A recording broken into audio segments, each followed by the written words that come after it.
the room, come on in this room tonight.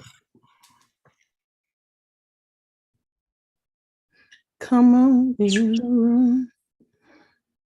There we go. Hello and welcome to Letters to Madam. I should probably look at you guys. Welcome to Letters to Madam. Tonight's show is one show that if your kids are in the room, they may want to exit. 18 and older conversation. It's a real conversation, but it's needed. And so we are going to say hello to one of our co-hosts. He is here for support, Titus Glenn. Thank you, friend, for being here. And then I am Miss Madam Secretary. Titus, if you'll do me a favor, if you will control the chat, because I was given some direction by a mentor to today to really check the chat and see what the conversation is going to be like. So I do want your questions, your comments. Please let me know. We'll give a portion of the segment to be able to handle that as you guys come in the room. Yeah, so let's get going. I'm not sure if you can do the title, but are you able to put a title on it? No, not yet. I will I've already started to stream so I can add the title and see if it updates it. Okay, cool. So we're gonna get right on into letters to Madam today. I did receive a letter, and so I'm going to read that letter, and then we'll get into it.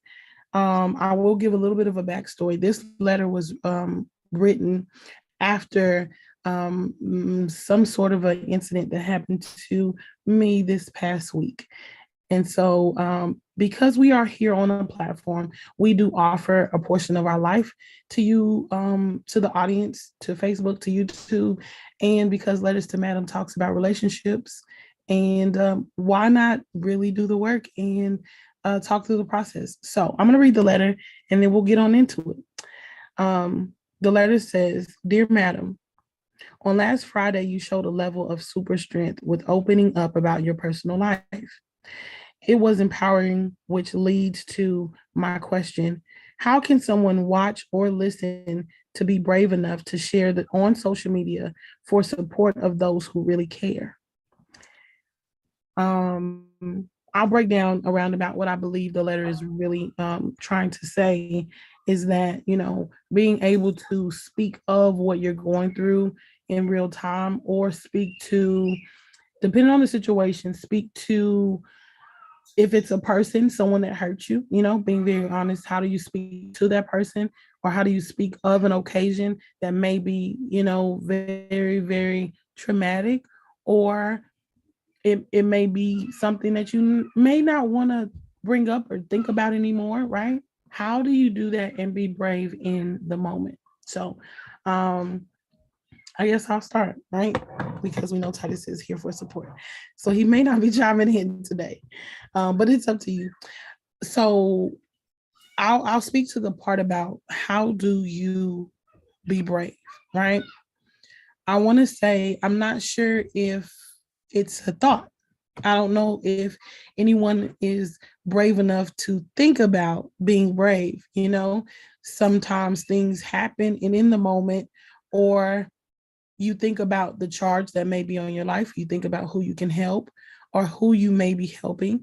And a lot of times in those moments where I have been brave, it was because I thought about someone that may be dealing with or experiencing some things that I was experiencing and me wanting to help them. Okay. Mhm. And or wanting to give a lifeline, if that makes any sense, wanting to say, hey, without saying, I don't want to put you in danger. I don't want to put you in a place that you can't come out of. And I'll say that because emotionally, you can go to a place within yourself, within your traumatic experiences, and not be able to come out. Or there's a fear of going there because you think you won't be able to come out. So I'm going to give one quick tip and then I'll go into the flyer that I made if we can allow me to share my screen. The quick tip is that there is help out there, right? There's help if you have questions, there's hotlines, there's help for just about anything that you may go through.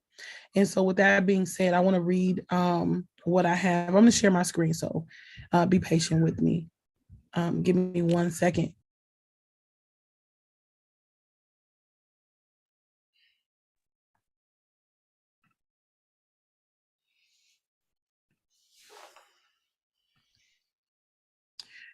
All right, so here we go. Give me 1 second. Domestic violence. Y'all are loud. Close the door, please. Sorry, I couldn't mute my mic on that. Okay, so domestic violence, men, women, or children, kids, right, etc. And so this flyer says help. Okay, if you have experienced or have been threatened with domestic abuse, the police can issue a domestic protection notice. This will protect you from abuse. Domestic abuse can happen to men or women or children. And so I'm going to stop sharing now. I wanted you to see that, because a lot of times we don't understand that there's different forms of abuse. There's mental abuse, there's physical abuse, and there's verbal abuse. Going into those different things, tonight I just want to speak about boundaries. And the biggest thing that I want to say is that when you have a level of awareness to put a boundary, one thing that you can do is stick to your boundary. That'll help ease the process of, creating a space that is safe for your peace, safe for their peace.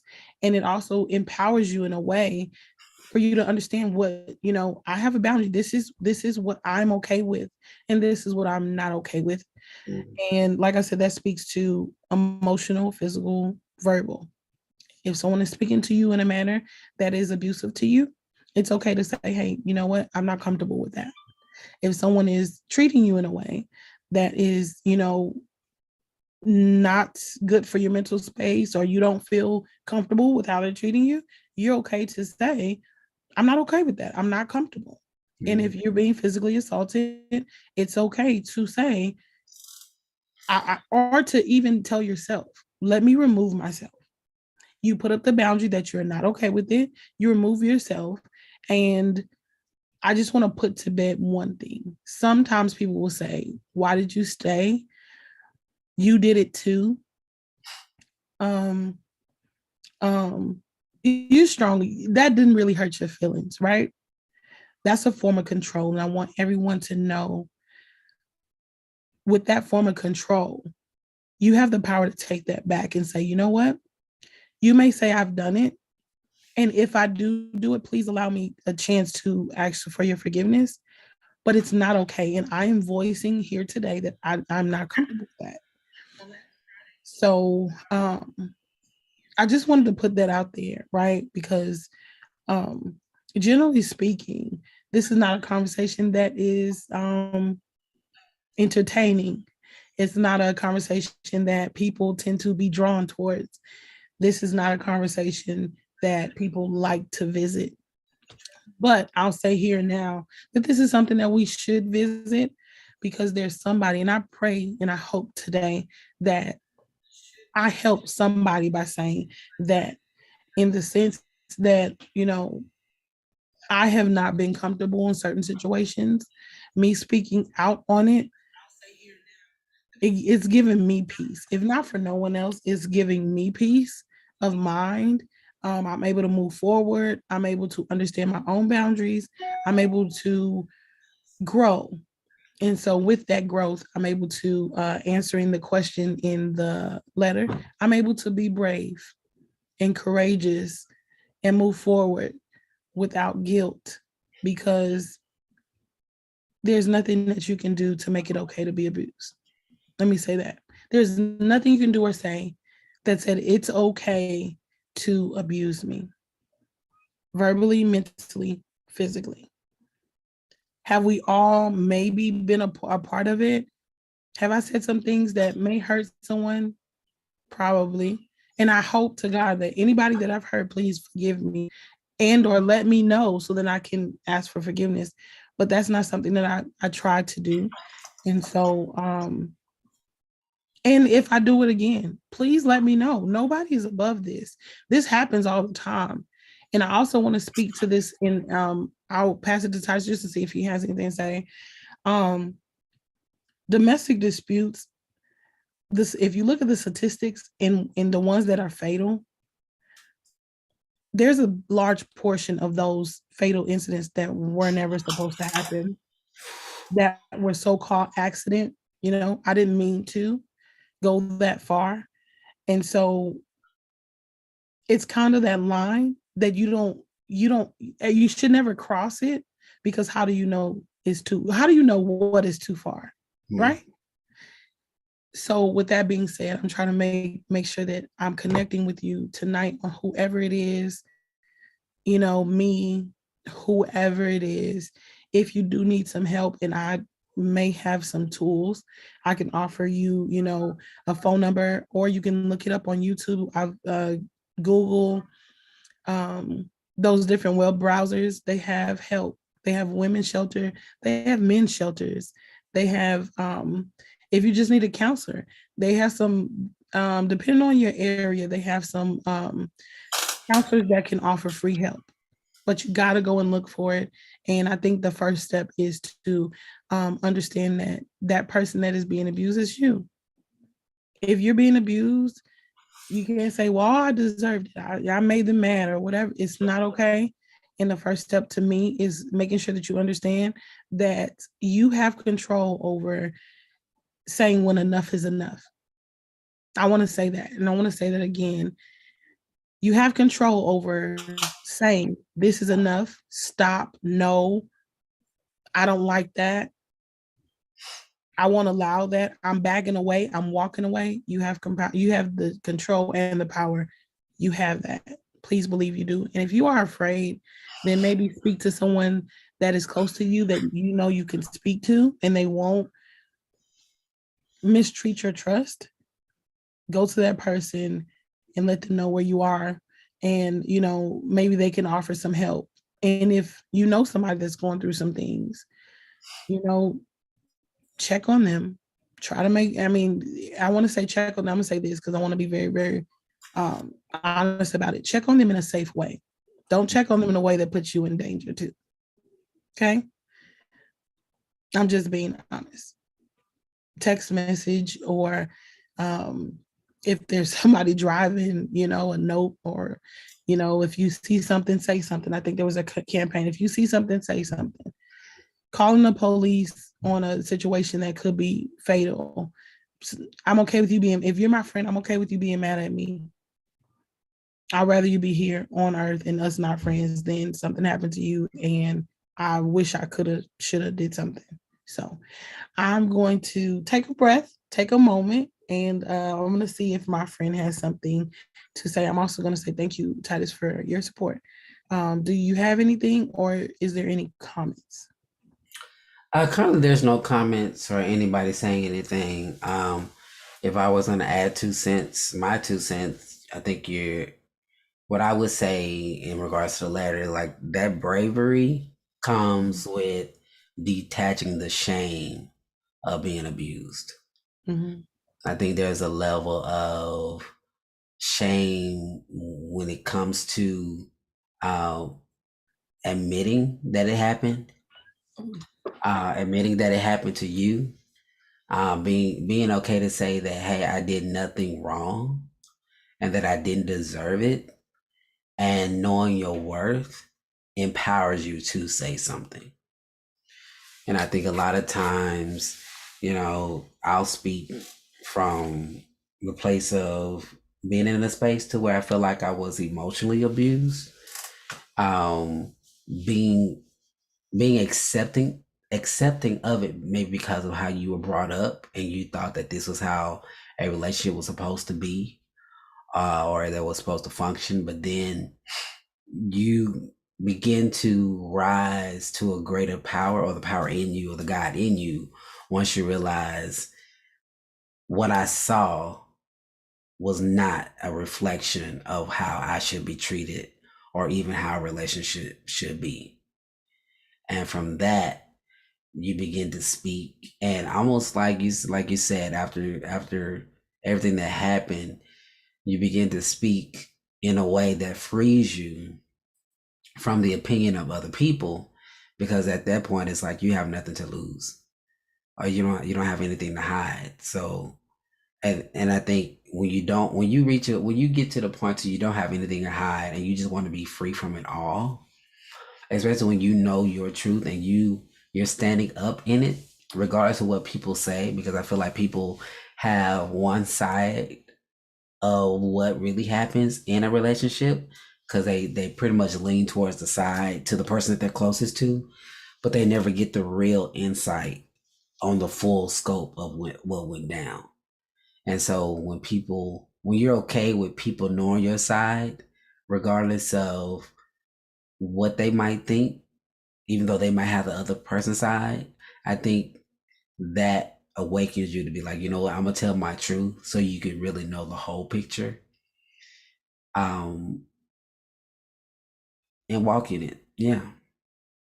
I said a lot. I feel like I was Yeah. rambling. No, you did But I, good. I, I No, feel you like did that's, good. and I feel like, because I feel like men are equally as abused as women. Yeah. But when men are, we've been taught to put on a facade, and especially not put on the facade. There's a level of pride that comes with being a man and being in an abusive relationship, that we don't talk about it, because I think it's more shameful for a man to say, "Hey, I was abused in my relationship." You know what I'm saying? Versus a woman doing it. Yeah. And I'll say this too.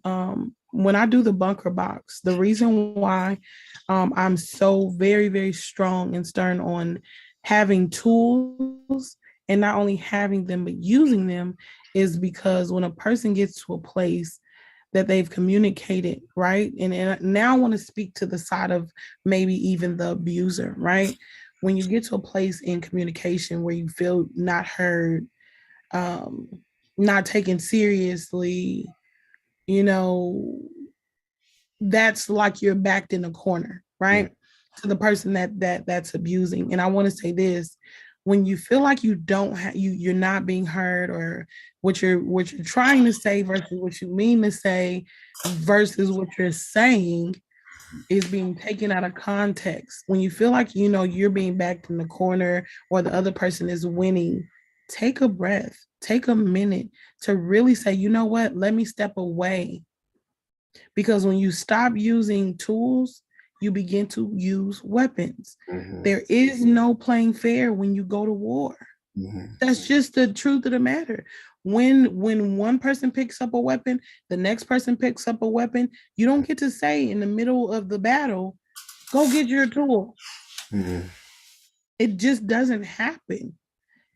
And when I say fatal, some people get to a place where they have made up in their mind that I have no more tools. I have no more, I don't have a choice. And I'm willing to go all the way despite the consequence. And I want to say this in the most reasonable way as possible, is that nobody wins in battle. mhm, There's casualties of war in battle on both sides. mhm, I want to be very clear. You don't win, they don't win, I don't win, he don't win, we don't win.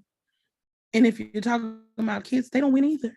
mhm. When you come to a place of let's find a common ground, let's find let's make what is it when you meet halfway? What is it?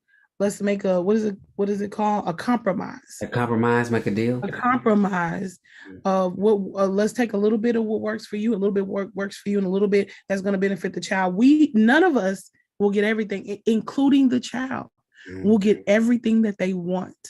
Mhm, But you got to be okay with the little sum that you do get. And I mhm, will also say this, y'all, I've tried my best. I've been reading pamphlets, everything.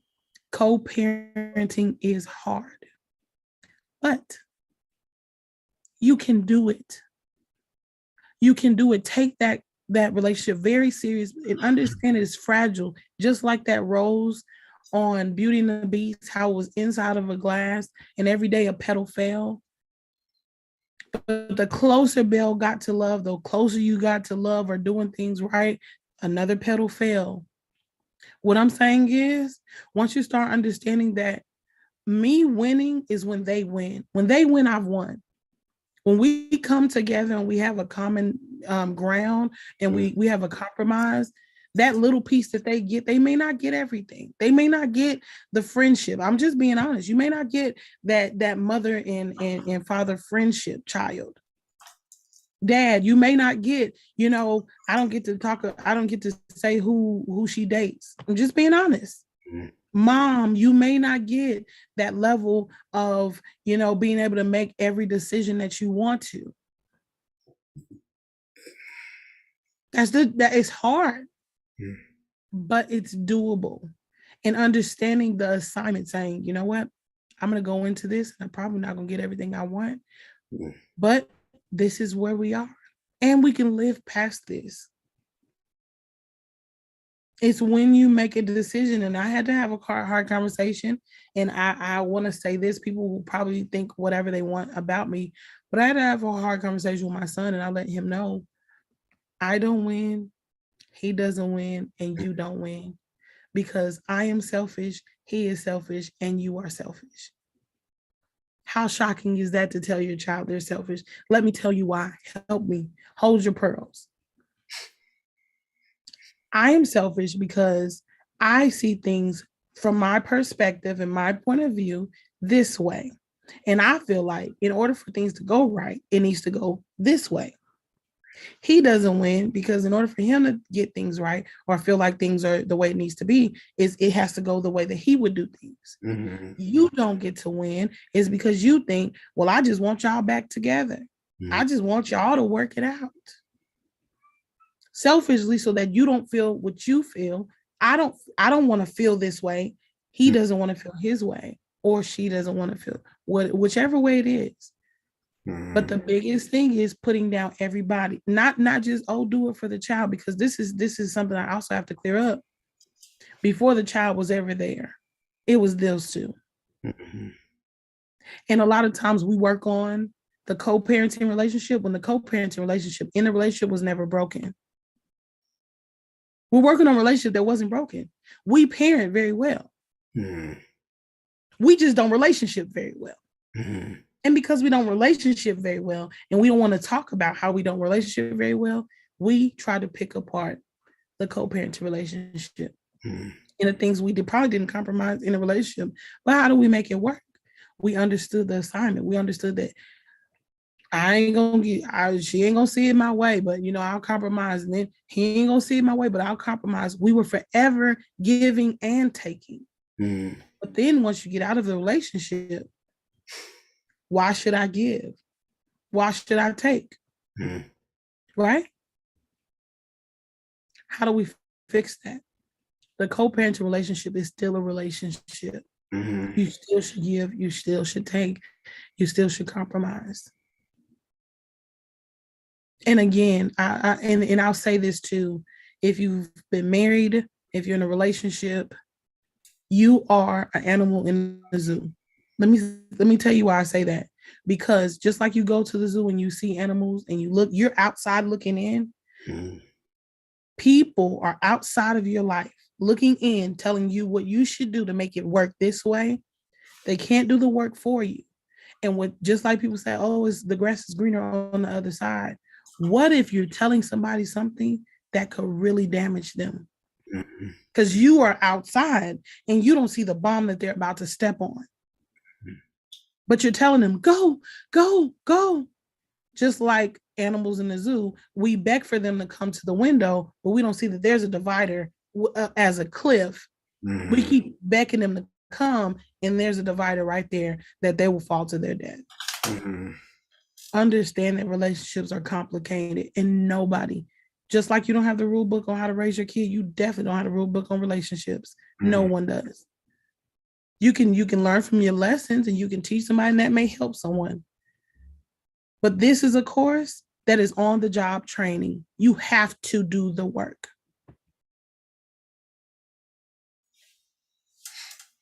I don't have it all together, and I will never, ever say I do. And there's no but after that. I'm going to strive every day to try to fix it. I'm going to say today, Let me try to fix it. How do I fix it? Let me think of a resolution, because I'm understanding that, wow, this co-parenting relationship didn't end when I got divorced. As long as my child has breath in their body, as long as I have breath in my body, I forever have to do the work. I forever have to sign up for this field trip. Forever. Forever. This may be a field trip that may be hot, it may be cold, it may be rainy, it may be stormy, it may be sunshine, be good, it may be bad, it may be up, down, roller coaster. But when I decided that I was going to be a mommy, and when I decided that this person is who I chose to have a child with, or say, for instance, if you don't have any children, you're in a relationship, you forever, if you go far enough in a relationship, you still can't take that person back once you consummate the relationship. For sure. So I encourage everyone to try to have healthier relationships, do the work, right? Try your best to use your tools. And if you cannot detach, do not engage. I repeat, if you cannot detach, what does that mean? If you know that you're going to say something hurtful, triggering, harming, do not engage in that conversation. Do not engage in that meet and greet.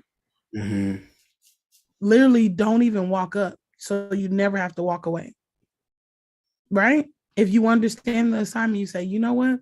Me and them just don't get along. I apologize. People may even ask you, hey, are you gonna go to this party, or can you come to this wedding? And you know that there's somebody there that you don't vibe with. If you know that you can't go and be cordial, you know that, don't go to it saying, oh, if they say one thing to me, I'm gonna pop off. Stay home. If you know that at drop off with your children, that they could say something to you that's gonna make you want to do something to them, you might want to ask someone else to do drop off. You may want to ask someone else to step in and say, hey, drop offs haven't been the best, and we still need a cool down period. Is there any way I can drop them off to you and they can pick them up, or I can drop them off to you and you can meet at our meeting place? Another thing, your local police station is a safe haven for drop off. I don't know if people know that, but you can go to the police station and all you do is drop off. There's a whole section just for drop off, inside and outside. If you don't feel safe at the gas station, at their mama house, whatever, you can go to the police station. And this is the thing, y'all, if y'all can, and I'll be done, please, let's stop condemning people that are trying to do the work. Because when you pick up the phone and you find out the most hurtful thing that other person will hear, oh, I didn't know all of that. You didn't ask either. You give unsolicited advice and you never know what you're walking that person into. And it's too late. And I will say this one more time. Domestic violence, statistically speaking, the biggest portion of it was never meant to go as far as it went. Children are casualty. So I've been to a funeral where there was a small casket. Women, men, if you don't want to do the work, I'll say it like I say every day on the radio show in the morning, that if you're not having a good day, just don't go messing up nobody else. Tabitha Brown said that, and listen, baby, I took it. If you are not having a good day, just don't go messing up nobody else. Make it a point to not be toxic to someone else. And if you don't know, there is anger management classes, right? You can get some anger management classes if you feel like, you know what, this person, every time I'm around them, they just make me very angry. Tell yourself, help me cope with them. Help me cope. I can't get this person. They won't be out of my life. I'm lifelong with them. Or you realize within yourself that, hey, I'm very stressed out a lot of the time. I'm not sleeping, not eating, thinking about a situation. You may need to talk to a professional, a counselor, a mentor, a spiritual leader, get a journal, listen to music, really create an outlet. But let's stop hurting each other. Hurt people, hurt people. And I am a witness, heal people, heal people. We're just about out of time. I'm gonna ask Titus Glenn one more time. I'm gonna say thank you, friend, for coming on. I know this is deeper letters to Madam. I really feel like this is really a ministry because, yeah, this is not something I was put on the calendar, but it is definitely needed. And friend, thank you again for your support and showing up today. Sure. And do you have anything before I do closing remarks? No, I would just say whoever is going to watch this, like Takara said, continue to do the work. And just don't stop doing the work because it's a forever journey. Yes. That's it. Yes. And I will say again, with any type of abuse, please, there's hotlines, there's homes, there's different avenues. Don't think that you can do this on your own. Don't think that you don't, I understand. I don't want to tell my friends. I don't want to tell my family.